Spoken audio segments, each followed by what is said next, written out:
Update on the latest news, sports, business and entertainment at 11:20 a.m.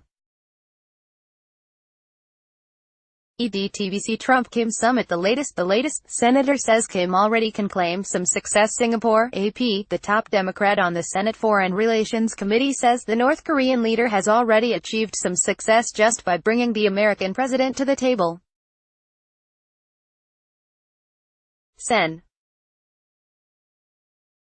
Bob Menendez of New Jersey says, to the extent that Kim Jong-un has already gone from international pariah to being normalized internationally, you have to say that he's had some success here. Menendez also stresses that getting a nuclear deal with North Korea will not be the hard point, in noting that several previous presidents were able to strike deals only to see them fall apart. The test will be whether a deal has verifiable elements of a denuclearization, to prove whether the North has dismantled its nuclear and ballistic missile programs. Menendez spoke Sunday on ABC's This Week, as President Donald Trump arrived in Singapore ahead of Tuesday's talks with Kim. Trump-Kim Summit. The mission unorthodox. Trump faces toughest test yet in Korea Summit. Singapore, AP. President Donald Trump's seat of the pants foreign policy is facing its toughest test yet as he attempts this week to personally broker an end to North Korea's nuclear program with Kim Jong-un. Trump is calling it a mission of peace. The impulsive American president, who over the weekend called into doubt a pillar of the Western alliance, is set to face his match on the global stage as he prepares to meet Kim in Singapore. In the historic first meeting between the leaders of the technically still warring nations, Trump is prioritizing instinct over planning. Unlike traditional summits between heads of state, where most of the work is completed in advance of a photo op, U.S. officials say the only thing certain ahead of these talks will be their unpredictability. Trump-Kim Summit. The gamble isolated. Kim takes big gamble leaving home for Trump Summit. Singapore, AP. North Korean leader Kim Jong-un is on a rare trip abroad as he leaves the all-encompassing bubble of his lockdown stronghold of Pyongyang and steps off a jet onto Singaporean soil for his planned sit-down with President Donald Trump on Tuesday. His despot father only traveled out of the country by train, and rarely at that, because of fears of assassination. Kim, up until his recent summit with South Korea's president on the southern side of their shared border, has usually hunkered down behind his vast propaganda and security services or made short trips to autocrat-friendly China. While Singapore has authoritarian leanings, it's a thriving bastion of capitalism, and Kim will be performing his high-stakes diplomatic tightrope walk in front of 3,000 journalists, including the ultra-aggressive South Korean press. Trump-Kim Summit. NKOREA. In the dark. Business as usual in North Korea as public unaware of summit. Pyongyang, North Korea, AP, with all the international attention focused on Singapore and the historic summit between President Donald Trump and North Korean leader Kim Jong-un. Pyongyang must be buzzing with excitement, right? Well, it might be, if anyone knew what was going on. Instead, it's like the center of the storm.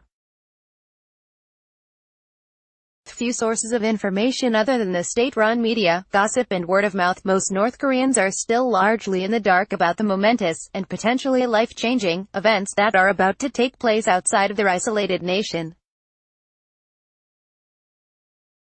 The official media has reported that the two leaders plan to meet, but has offered few specifics, including where and when.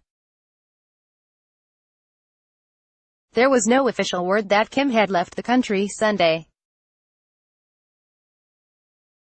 Trump G7 THE latest. First LDWRITETHRU.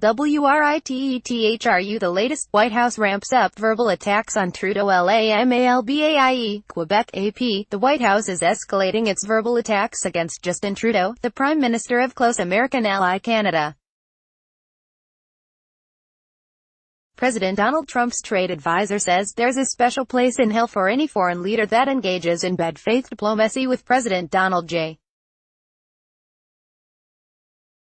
Trump and then tries to stab him in the back on the way out the door. Peter Navarro tells Fox News Sunday that's what Trudeau did to Trump at the end of the Group of Seven Nations meeting in Canada over the weekend. At issue are U.S. tariffs against Canada and Trudeau's effort to retaliate against its neighbor, as well as Trudeau's comment to reporters that all 7 leaders had come together to sign a joint declaration after the G7 meeting. Navarro calls that a socialist communique that Trump pulled out of. Israel-American Jews poll shows deep divisions between Israelis and American Jews. Jerusalem, AP. A new opinion poll shows deep divisions between Israelis and American Jews, particularly in relation to President Donald Trump. The survey of the American Jewish Committee released Sunday showed 77% of Israelis approved of the president's handling of U.S.-Israel relations, while only 34% of American Jews did. 57% of U.S. Jews disapprove while only 10% of Israelis did. Trump, a polarizing leader, recently recognized Jerusalem as Israel's capital and relocated the American embassy there. The move equally divided the world's 2 largest Jewish communities. 85% of Israelis supported the move, while only 46% of American Jews did. The AJC surveyed 1,000 Israelis and Americans and had a margin of error of 3.1 and 3.9%, respectively. Britain Women's Votes 100 Years of Voting. Women in Britain celebrate suffragettes. London, AP. Thousands of women are gathering to turn British cities into rivers of green, white and violet to mark 100 years since the first UK women won the right to vote. Part artwork, part parade. The processions will see women march through London, Edinburgh, Cardiff and Belfast clad in the colours of the suffragette movement that fought for women's right to vote. Participants will carry homemade banners, inspired by suffragette slogans, reflecting the lives of British women today. The London March will weave through the heart of British capital on Sunday, passing Piccadilly and Trafalgar Square and ending at Parliament. In 1918, the Representation of the People Act granted property-owning British women over 30 the right to vote. It would be another decade before other British women won the same voting rights as men.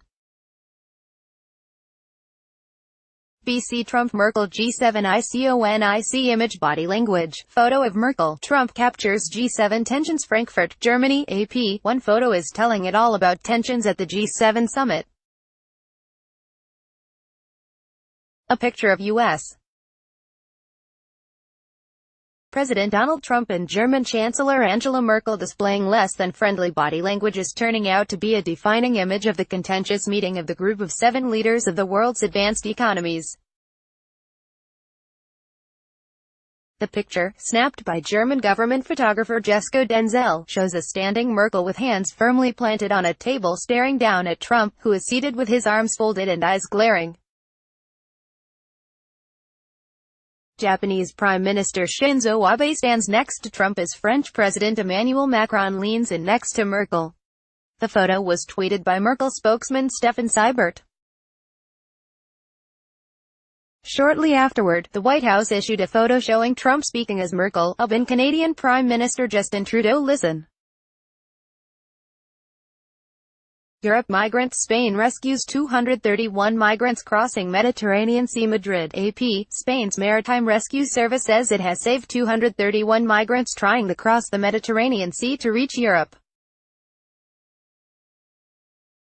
The rescue service says its patrol craft intercepted 6 different boats carrying migrants that had left from African shores throughout Saturday. Driven by violent conflicts and extreme poverty, tens of thousands of migrants attempt to reach southern Europe each year by crossing the Mediterranean in smugglers' boats. Most of the boats are unfit for open water, and thousands drown annually. The UN says at least 785 migrants have died crossing the Mediterranean so far this year. Through the first 5 months of 2018, a total of 27,482 migrants reached European shores, with 7,614 of them arriving in Spain. Romney Trump's party. Mitt Romney and Donald Trump. It's really complicated. Park City, Utah, AP. Mitt Romney was once the face of the Never Trump movement. Now the former Republican presidential nominee and would-be senator appears to be embracing Donald Trump's presidency as he re-enters national politics. One prominent Trump supporter says the president has forgiven Romney. But here's how a Romney confidant puts it: it's really complicated. Romney is holding his annual political retreat in Utah this weekend, and he's told high-profile supporters he thinks Trump will win a second term. But Romney loyalists privately say Romney is deeply concerned about Trump's policies and his leadership style. Romney's role in Trump's Republican Party has been in focus as he runs for the Senate in Utah. His approach as a candidate suggests there's little room for an outspoken Trump critic in today's GOP. Copyright 2018 The Associated Press. All rights reserved. This material may not be published, broadcast, written or redistributed.